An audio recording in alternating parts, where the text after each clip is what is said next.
are a lot of characters in Naruto who live up to the fullest of their potential, like Naruto, Sasuke, even Hinata. And usually these characters who live up to the fullest of their potentials are main characters of sort in the story. However, unfortunately, when it comes down to it, I would say for every single character who lives up to the fullest of their potential, there's two who fall short. See, because while I can sit here and definitively say Naruto and Sasuke live up to the fullest of their potential, after Naruto, Sasuke, Kakashi, and Might Guy, listing people who have lived up to the fullness of their potential gets a bit harder. However, that is not the case with characters who haven't lived up to the fullest of their potential. Characters like Kiba, Shino, Neji, Tenten, basically the entirety of the Konoha 12 outside of Naruto and Sasuke, Kankuro, Tamari, and even characters who are further on the outside of the fringes than all of them, like the 4th Raikage A. A lot of characters, when we're introduced to them, are hyped up as having almost limitless possibilities, a limitless amount of potential that they would be able to tap into if things went right. But the majority of them never live up to this opportunity. And unfortunately, when it boils down to it, in no circumstance is that more prevalent than in the case of Itachi. See, because while some would absolutely argue that Itachi did live up to the fullness of his potential, as when he came back in his Edo form, he was able to go head-to-head against people like Kabuto and Edo Nagato, feats that we probably wouldn't have dreamed possible based off the Itachi that we were given while he was alive. And yet in both of these fights, even though Itachi isn't the only combatant battling against either Kabuto or Nagato, Itachi is the person who is the reason that both of these fights turn out successful for the side Itachi is fighting on. And thus, yeah, an argument could be made that Itachi lives up to his potential in these moments. But I'd reckon that Itachi, as he was sold to us in the beginning of Naruto, had a lot more in the tank than even that. See, because the ailments that plague Itachi are some of those well-known pieces of trivia in the entirety of the Naruto universe. He only had an MS, which he was forced to use over the span of a decade, be it either in the Uchiha massacre or in his stint as an Akatsuki member, and he had an unnamed chakra disease that slowly but surely degraded his life force away until eventually he died of somewhat natural causes in his early 20s. See, Itachi always had potential, maybe more potential than his little brother. However, because Itachi wasn't Naruto's key rival, Itachi sticking around and possibly ending the story stronger than Sasuke was a narrative decision that unfortunately could not be made. And thus, in some way, Itachi had to be nerfed. And nerfed he was. But what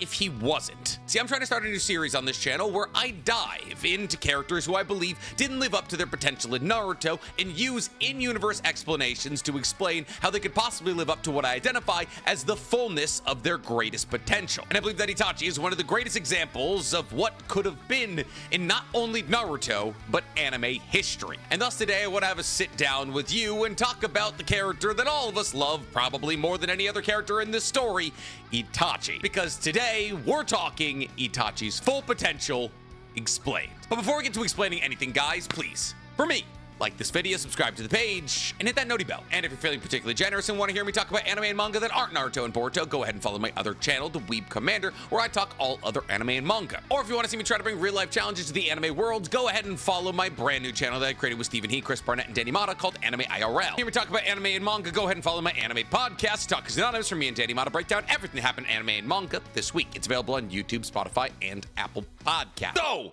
Itachi, I'm gonna say Totsuka Blade so loud. When Nick says the words Yata mirror, you'll like the video.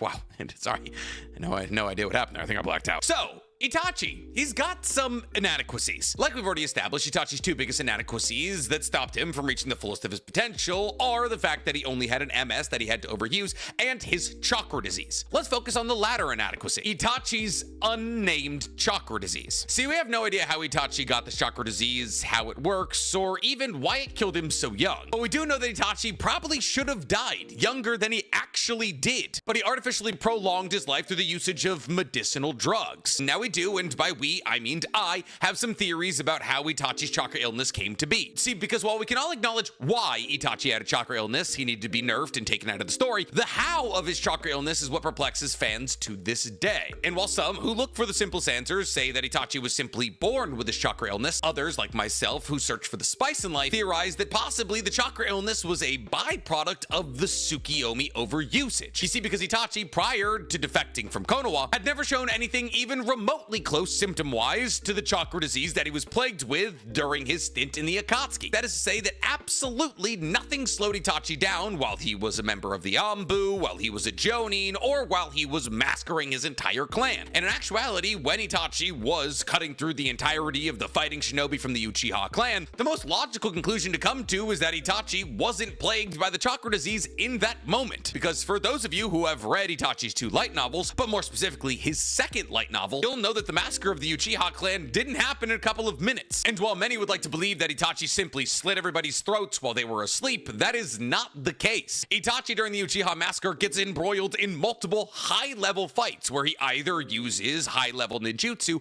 or his MS abilities. In fact, prior to Itachi even starting the Uchiha massacre, he casts his girlfriend Izumi into a 60-year Tsukuyomi. Now, what we know of Itachi outside of the Uchiha massacre is doing something like that. A prolonged usage of the Tsukuyomi on that scale would wipe him out for an entire day. And yet Itachi was not only able to pull off the Tsukuyomi, but also proceed to get embroiled in multiple high-level fights and wipe out the entirety of the clan over the course of an entire night of fighting. And therefore I, and a lot of people because of the video I made about it, theorize that the reason that Itachi suffered from a chakra illness was the usage of Tsukuyomi against Izumi. See, we've seen Itachi use Tsukuyomi 3 times. Well, 4 times, but against 3 people. Itachi has used Tsukuyomi on Sasuke twice, Kakashi once, and Izumi once. However, 3 of those times are not like the other. See, the longest time period that Itachi uses Tsukuyomi against either Kakashi or Sasuke is 72 hours, which he does to Kakashi. And while one can make the argument that using it for longer than 72 hours isn't necessary, one could also make the argument that every single second that Itachi spends in the Tsukuyomi universe equals a second of his real life, or a somewhat equivalent exchange.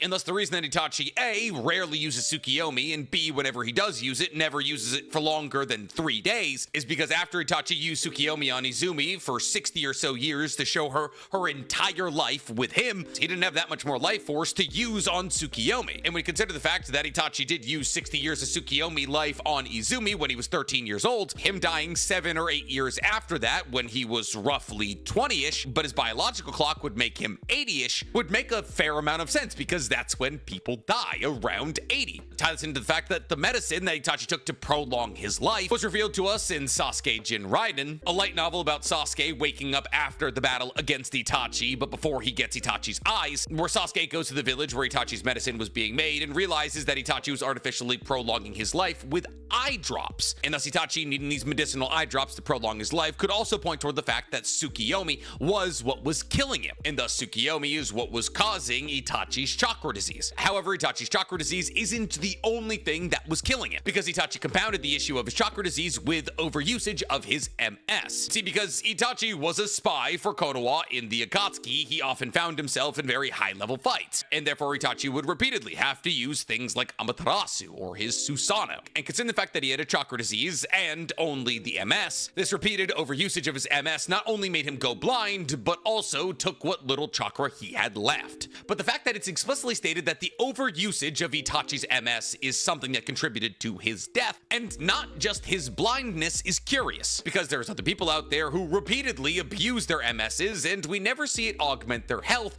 just their vision. The best example of this would be Kakashi. Yes, he starts to go blind in his Kamui eye, but it doesn't kill him. But within that reasoning, we also have another thing that was keeping Itachi back from realizing his fullest potential, and that was the fact that he was blind. In fact, I've seen some funny memes going around recently that the reason that Itachi knocked on Naruto's door before trying to kidnap him was because he wasn't sure if it was Naruto's door. It also explains why Itachi is always squinting. And thus, when it really boils down to it, the things that were holding Itachi back were his blindness, his chakra illness, and the lack of an EMS. But what if those issues hadn't arisen? What if Itachi had just killed Izumi, assuming that Tsukuyomi is what caused his chakra illness? What if Itachi, after killing Fugaku, his father, took his father's eyes and got EMS? Well, today we're going to be giving Itachi the exact same treatment that we gave to Neji. Use in-universe explanations and comparisons to truly figure out just how powerful full-powered Itachi would be. But like we've already said in this video, some people believe that we've already seen the fullest of Itachi's potential. I mean, after all, when Itachi was brought back during the 4th Great Shinobi World War, he didn't have chakra disease. He had infinitely refilling chakra, and therefore he didn't have to worry about his MS's degrading on him. But that's still not as powerful as Itachi could be. Yeah, Itachi didn't have to worry about his chakra, he didn't have to worry about going blind, he didn't have to even worry about being injured. But that doesn't mean that's as strong as Itachi could be. See, because Itachi in his Edo Tensei form had infinitely refilling chakra, meaning that the amount of chakra he had access to was no different than when he was alive. And the chakra doesn't refill instantaneously. Ties into the fact that Itachi was brought back as he died, which is to say at the end of his natural life. And the Itachi that we saw as Edo Itachi isn't really nearly as strong as he could be. But before everybody starts to get in my comments and said, oh, full power Itachi would be able to solo Madara and Sasuke combined,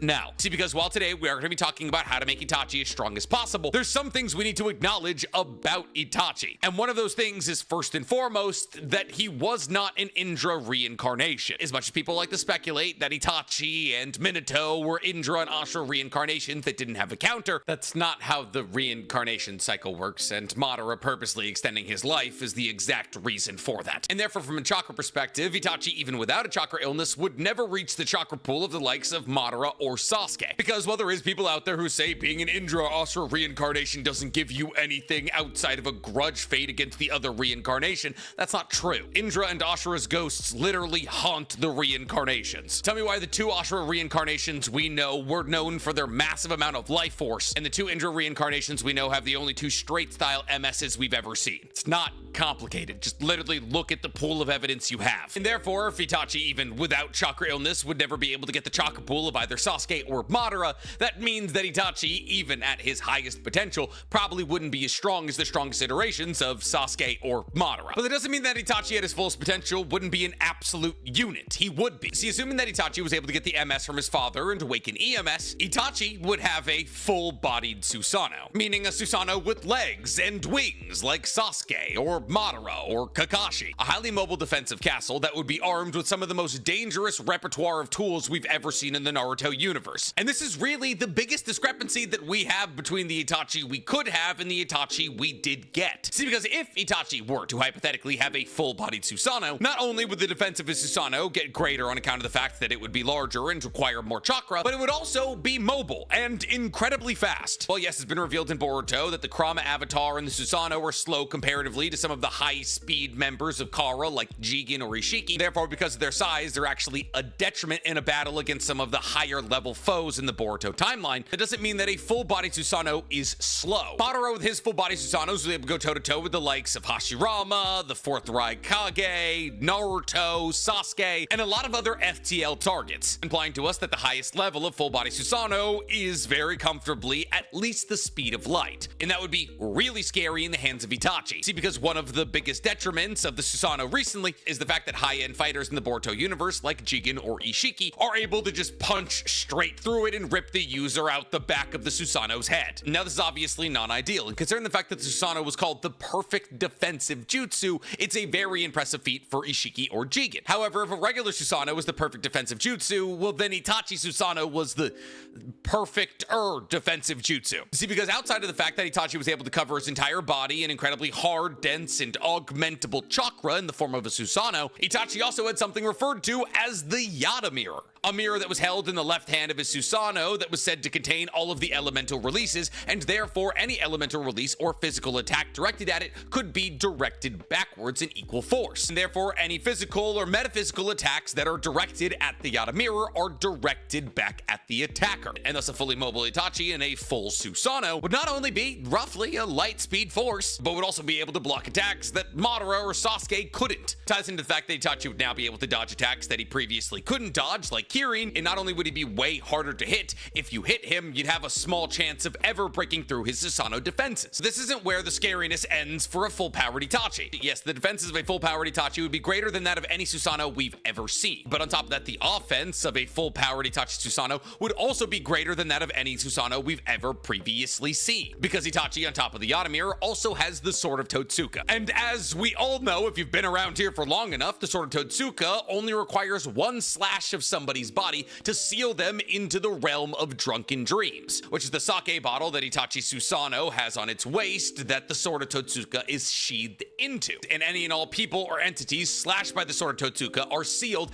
into this gigantic sake bottle pocket realm where they exist for the rest of time and in a perpetual state of dizziness. Now, the biggest detractor of Itachi's Susanoo is that Itachi seemed to crumple under the weight of his own Susanoo. Well, yes, Itachi was still slightly mobile in his Susanoo, being able to walk around with it and jump with it. Itachi was by far and away not at his full speed when accessing his Susanoo, which means that he wasn't able to close the distance on combatants that he was fighting with his Susanoo and strike them with his sword of Totsuka. However, in the circumstance that Itachi had gained access to a full Susanoo, Itachi would simply be able to fly at opponents with his sword of Totsuka brandished and impale them with this one-slash-kill sword, meaning the only way to not be affected by the attack hurtling at you by a giant 300-foot chakra skeleton is to block it. But the amount of people that can block an attack from a perfect Susanoo is like 10, especially when you consider the fact that Susanoo users are able to launch jutsus from inside of their Susanoo. And if Itachi had an EMS and wasn't plagued by his chakra illness, Itachi could fire things like Amaterasu or Tsukuyomi from the inside of his own Susanoo. But since we know that Itachi's chakra pools aren't anywhere near Sasuke's or Madara's, doing something like repeated usage of Amaterasu to B-52 firebomb an entire battlefield as he flew over in his Susanoo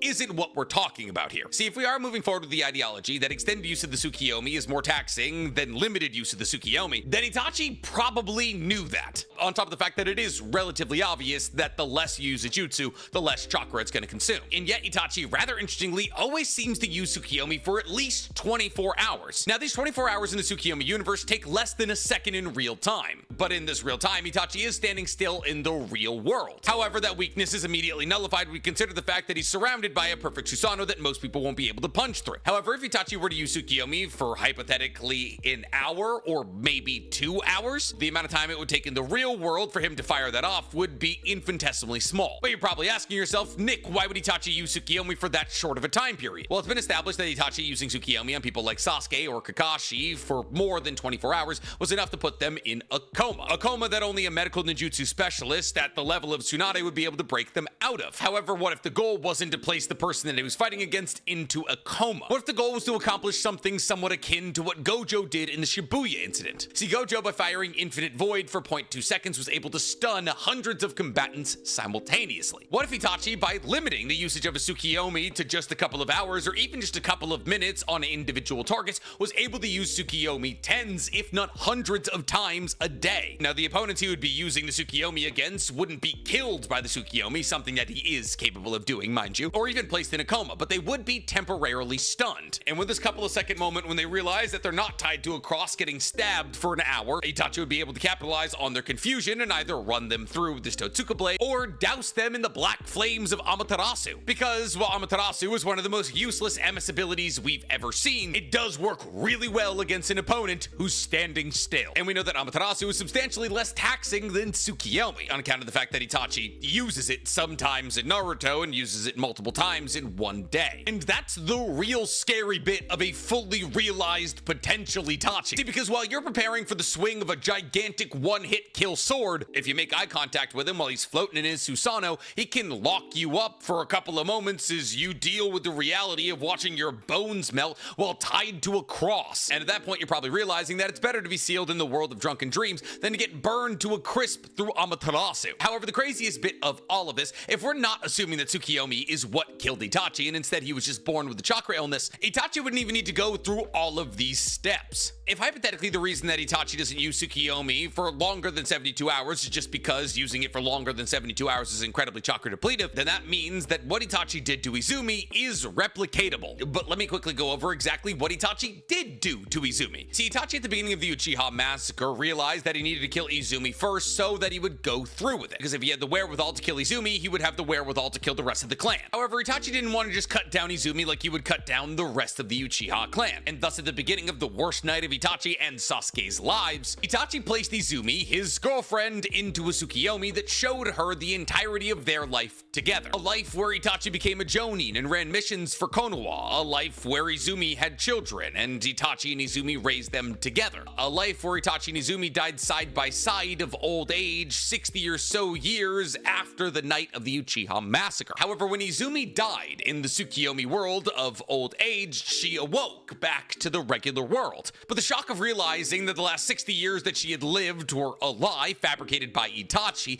causes her to have a heart attack and die in the real world. And while some can say this is a fluke, we don't know, because Itachi never tries to use Tsukuyomi on somebody for as long as he uses it on Izumi after using it on Izumi. So based off the small sample size that we have, if Itachi makes the Tsukuyomi realm feel real enough to the person being placed in it, and then maybe after a year or 2 years or 3 years or 60 years of life in the Tsukuyomi realm, you die of either natural causes or something else. When you're snapped out of the genjutsu because of that, the shock of returning back to the real world and learning everything you've done over what felt like a lifetime was a lie might be enough shock to kill you. Meaning that if Itachi didn't have a chakra disease and had an EMS and therefore was able to replicate what he did to Izumi, means that Itachi probably wouldn't have to worry about using a Susanoo or the sword of Totsuka or even Amaterasu, because the second that he locked eyes with somebody, he'd be able to place them in a genjutsu that would kill them. Something that is impossible to everybody not named Kaguya Otsutsuki. And even technically, her genjutsu doesn't kill you, it's the divine tree that gobbles you up after you get placed in the genjutsu. I mean, we're talking Izanami level genjutsu being placed on people through the medium of the Tsukuyomi here. And there's objectively no reason that we know of that Itachi wouldn't be able to do this to multiple people, assuming he had an EMS and no chakra disease. And thus, if your name wasn't Sakura, you'd have to fight Itachi with your eyes closed. And for those of you saying, well, oh, but Itachi would be standing still on the battlefield for those 60 years that he was painting out somebody's life inside of the Tsukuyomi realm. Because in the second Itachi light novel, Book of Dark Night, we learned that 1 second in the Tsukuyomi world is equivalent to 1 times 10 to the negative 11th seconds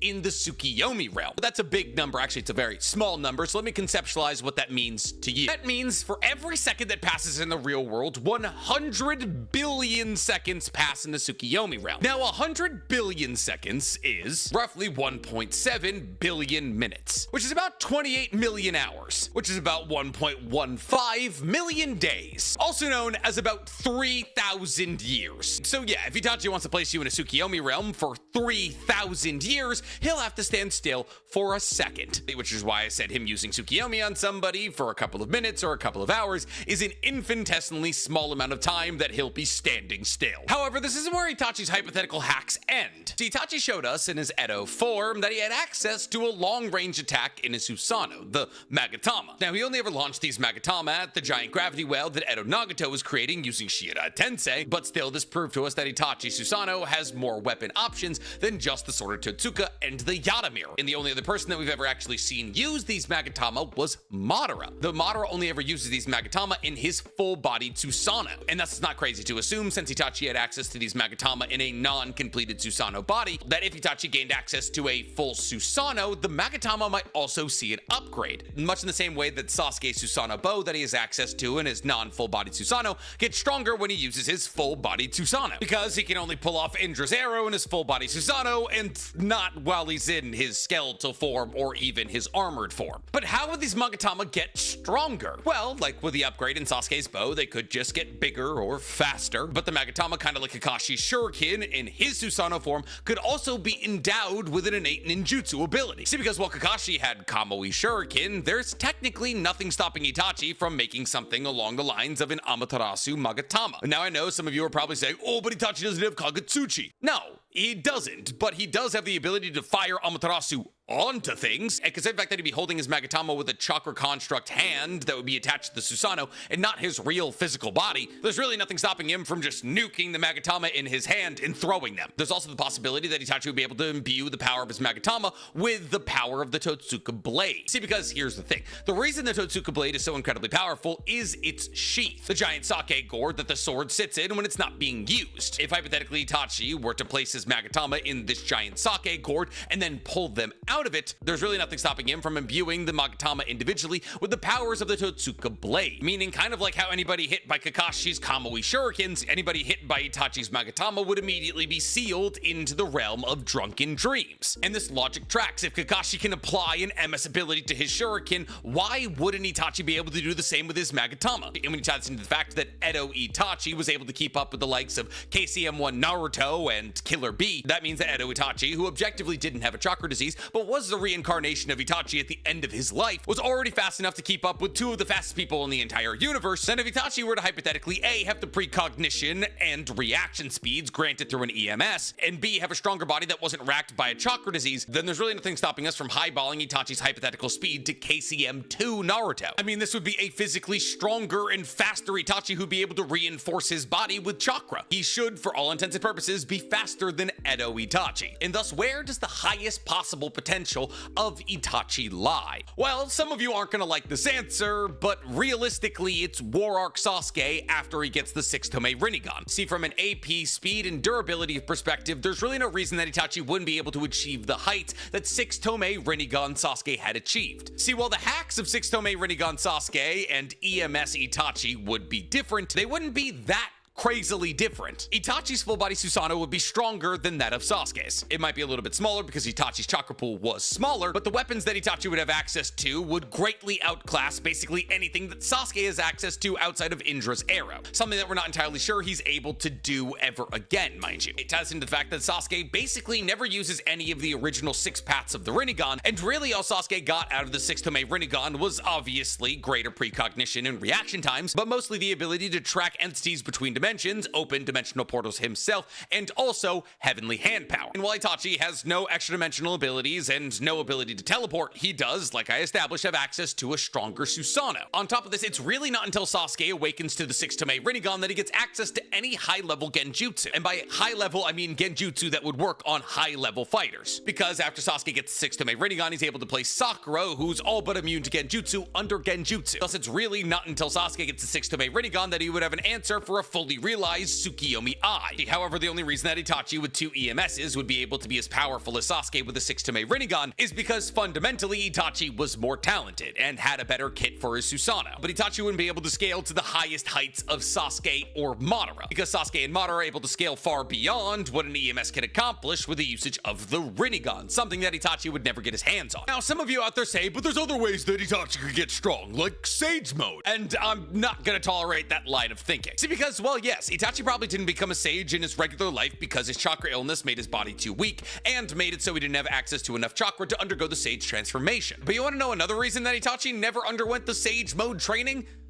Because who would teach him? It's the exact same reasoning that Sasuke never underwent the sage training, even though his body would be perfect for it. The only person who would possibly teach Itachi sage training would have been Orochimaru, but Orochimaru was too busy trying to take over Itachi's body. And by teaching either Sasuke or Itachi sage mode, they would have a leg up in a battle against Orochimaru and would also be able to get their own nature energy, so they wouldn't need a curse mark. On top of this, Itachi learning sage mode would have been a good way for him to prolong his life. Not only would it have fortified his body, but it would also give him access to more chakra. And yet, in his real life, he never tried, so no, we're not fanfic writing him to become a sage. And thus, the highest potential that Itachi could ever possibly achieve is Sasuke in the 4th Great Shinobi World War with the 6-Tome Rinnegan. A man who's able to use Tsukuyomi to stun his opponents if he's not using it to kill them, and if he decides to stun them, he can always finish them off with the sword of Totsuka or Amaterasu. On top of this, a man who might have access to long-range Totsuka-based attacks with his Magatama, and a full flying Susanoo with the Yata mirror, making it the most defensively capable Susanoo